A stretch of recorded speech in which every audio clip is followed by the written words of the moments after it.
We have in Australia, sadly, a compromise at the highest of levels.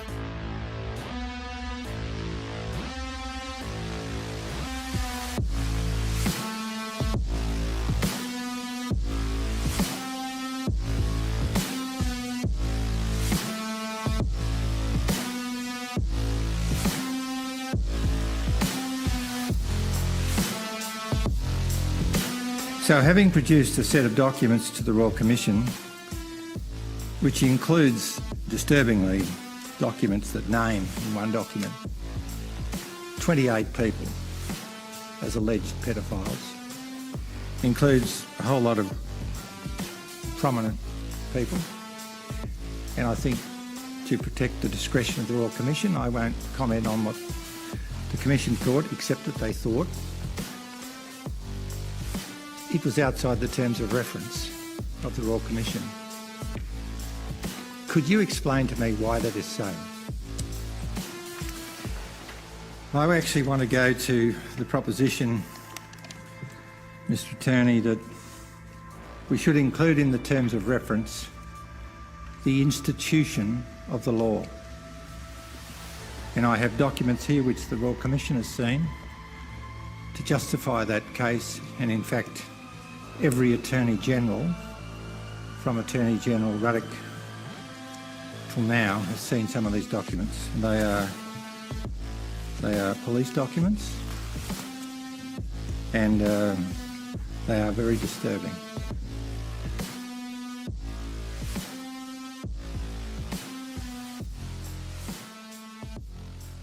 It's not so much the secret that's the problem. It's when a group of people, such as the 28 people on this page, keep each other's secrets, that the institution becomes compromised. And on this list, and I won't, there are some spectacular examples of that. People involved in hearing court cases, people, anyhow, I won't go through that.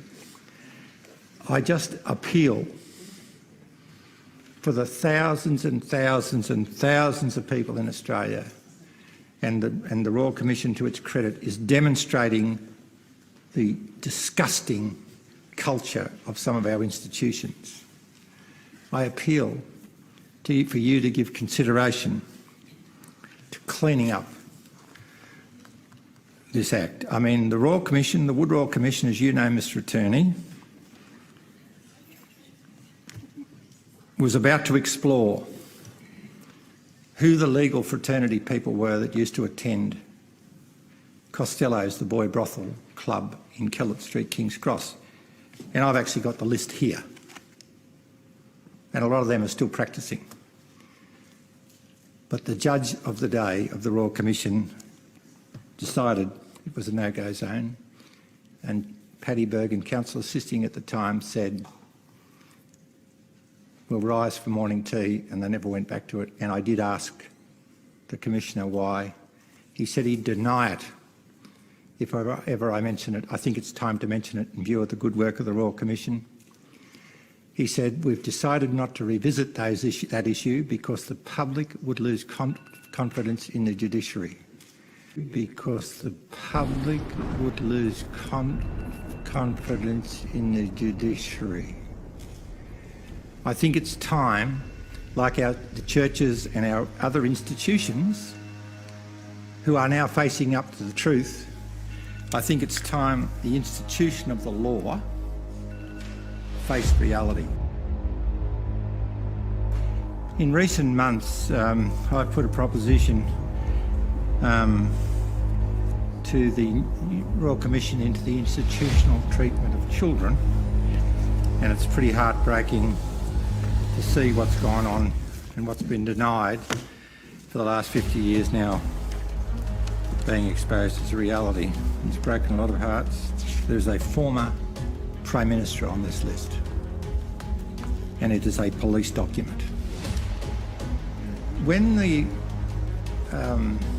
police find it necessary to put a judge under surveillance, I think we've got to a point where we've got a problem. And when that surveillance is dropped because of a lack of cooperation between the AFP and the New South Wales Police, we have a problem.